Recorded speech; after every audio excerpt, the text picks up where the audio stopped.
Hey everyone, Eric Grossarth here with Mike Price, both with East Idaho News. We're here with Sergeant Isaac Payne and Deputy Salinas with the Madison County Sheriff's Office.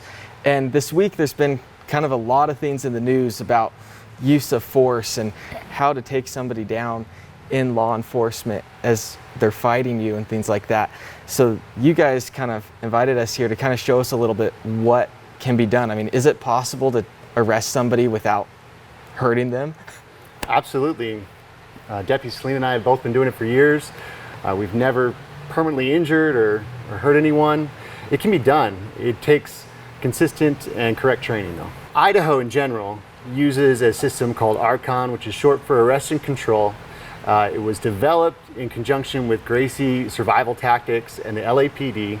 They've been working on it for years.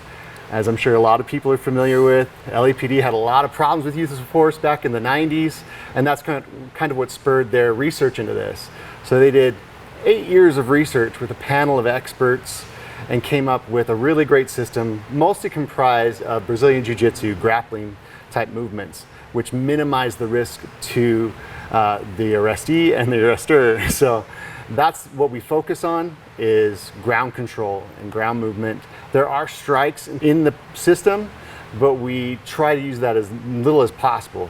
And the objective is always control, always de-escalation. It's definitely really important once you cuff somebody up to get them into a position where they can breathe.